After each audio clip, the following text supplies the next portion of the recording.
जय श्री कृष्णा, जय राधे राधे। बैसाख मास महात्म की बंदर बांदरी की कहानी। बैसाख महीने में रोजाना सुबह सुबह नदी तालाब में स्नान करके कहानी सुननी चाहिए। मिट्टी का एक घड़ा और एक पंखा, चप्पल और छाता का श्रद्धानुसार दान भी देना चाहिए। एक बंदरी थी जो नित्य बैसाख स्नान करती थी।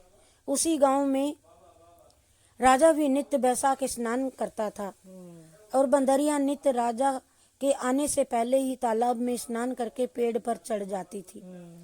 एक बार राजा ने उसे स्नान करके पेड़ पर चढ़ते हुए देख लिया। जब राजा महल में आकर के अपने नौकर को आदेश दिया, राजा ने कहा कि उस बंदरी को पकड़ करके मेरे पास ले आओ। नौकर बंदरिया को राजमहल में पकड़ करके ले आते हैं। राजा उसे पलंग के पाए में बांध देता है। राजा नित्य पान खा करके पीक थूकता था तो वे बंदरिया उस पीक को चाट लेती थी। ऐसा करते करते बंदरी के एक दिन रह गए, गर्भ रह गया। बंदरी के 9 महीने पूरे हो गए। राजा के संतान भी नहीं थी। राजा भी सभी रानियों को चिंता होने लगी कि बंदरिये के यदि बेटा हो गया तो अपना सभी का मान सम्मान घट जाएगा। हमें तो बालक हुआ नहीं, ये बंदरिया गर्भ से रह गई। राजा इसको खूंटे से बांधे रखता है। इस कारण दासी को कहा और दासी से कहा, तेरे को टोकरी में भर करके हीरा मोती दे दूंगी, लेकिन बंदरिये के बच्चा होता ही जंगल में छोड़ के मार के आ जाना। बंदरी कष्ट के कारण उठ बैठ करने लगी, उसे दर्द होने लगे। फिर उसे एक बेटा भी हो गया बंदरिया को। जब दासी उसके बेटे को जंगल में छोड़ करके आ गई और राजा को कहा कि बंदरी के तो झाड़ कूचा हुआ है। राजा ने मन में विचार किया कि झाड़ कूचा कैसे हो गया, कोई ना कोई तो गड़बड़ी है। इन रानियों ने कोई अन्याय किया है मेरी बंदरी के साथ। राजा ने बंदरी को घर में ही रखा और जंगल में एक कुम्हार मिट्टी खोदने के लिए गया। जब उसे एक वहां पर लड़का मिला तो उस लड़के को लेकर के वह राजा घर आ गए। और कुम्हार के भी एक कोई संतान नहीं, कुम्हार लाया उसे बच्चे को, और वो दासी उसे मार के नहीं आई, वो जिंदा छोड़ी आई, खंदेड़े में छोड़ी आई। तो वो उस पालन पोषण करने लगा। जंगल में एक कुम्हार मिट्टी खोदने के लिए गया। जब उसे वह लड़का मिला तब लड़के को लेकर घर आ गया। कुम्हार के भी कोई संतान नहीं थी। उस लड़के का वह लालन पालन करता हुआ बड़ा होता गया। जब वह 12 वर्ष का हुआ तो वह मन में समझ गया कि मैं तो राजा का कुंवर हूँ। वह हमेशा राजा की रानियों की नकल करता और उन्हें चिढ़ाया करता, कुठलाया करता था, गुट्ठा निकालता, उनकी तरफ गुट्ठा निकालता था। दासियां पानी लेने कुएं पर आती तो उसके घड़े भी फोड़ देता था। और एक दिन रानी सिर धोकर छत पर बाल सुखाने के लिए गई तो लड़के ने ऐसा पत्थर फेंका कि रानी के सिर पर जाकर के लगा। वह रोती हुई रानी राजा के पास गई और राजा के पास जाकर कहने लगी कि कुम्हार का लड़का है, रोज मेरी तरफ को गुट्ठा निकालता है और मुझे पत्थर मारता है जब मैं छत पर सिर सुखाती हूँ। तो वो दासियों के घड़े भी फोड़ता है जब कुएं पर जल लेने जाती हैं। इस कारण उसे तुम मारो और उस लड़के को तुम इस देश से निकाला दे दो, राजा से कहने लगी। क्योंकि रानी को शंका थी कि कहीं वह ही जीवित ना हो बच्चा बंदरिया वाला। राजा कुम्हार को बुला करके कहता कि तेरे बेटे को समझा लेना, नहीं तो गांव से बाहर निकलवा दूंगा। पत्नी के कहने से राजा को सीख लग गई और वह उसे धमकाने गया तो भी लड़का मानता नहीं है। राजा ने उसे गांव से बाहर निकाल दिया। कुम्हार दूसरे गांव में जाकर रहने लगा, बेचारा गरीब तो था ही।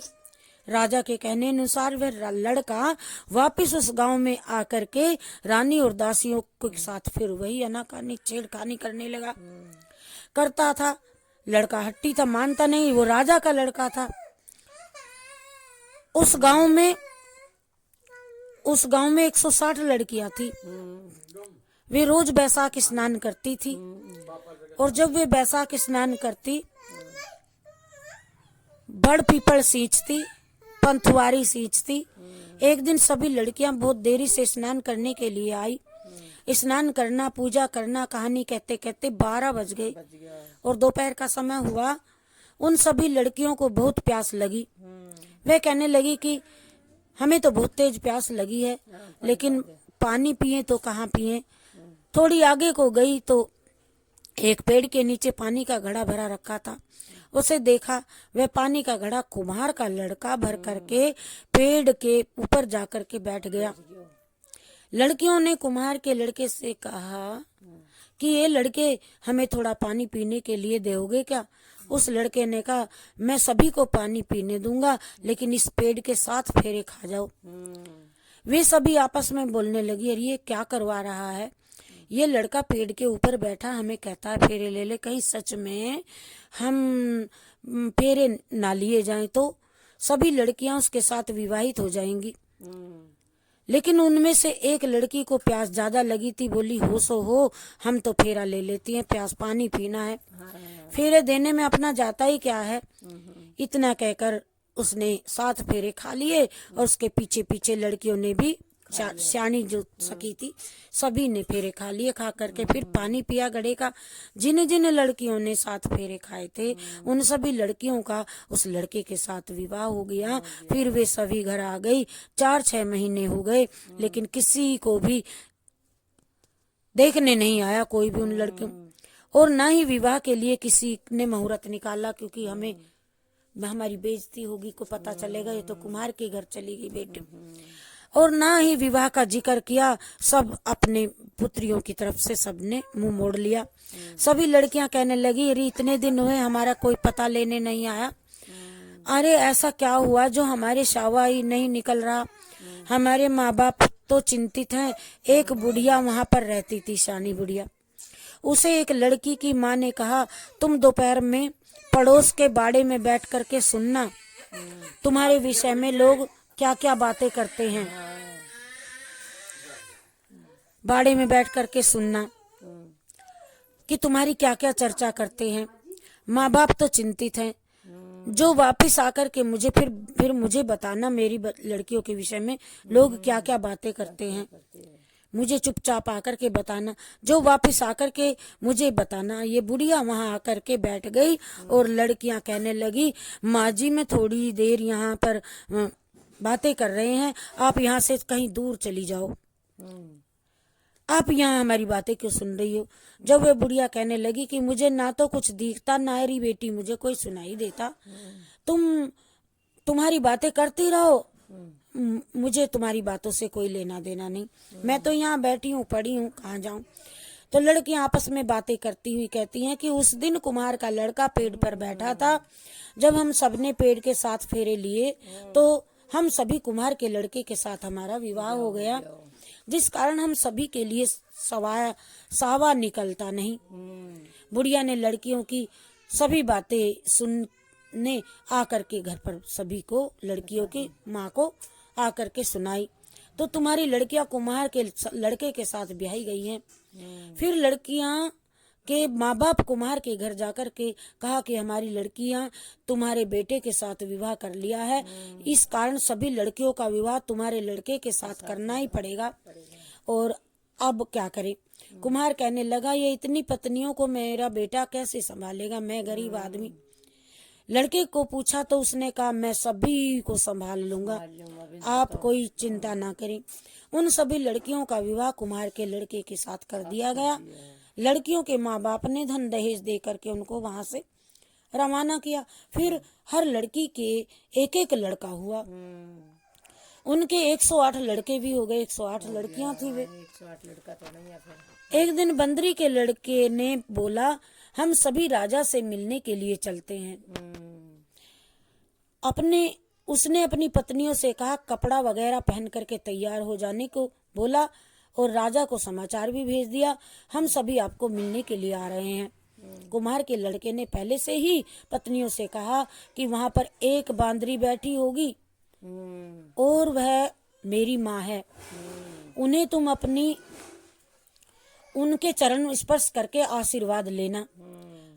उसकी सभी पत्नियों ने बंदरी के चरण स्पर्श करके आशीर्वाद लिया और रानियों के साथ बोली भी नहीं, जो जिन्होंने मरवाने के लिए भेज दिया था।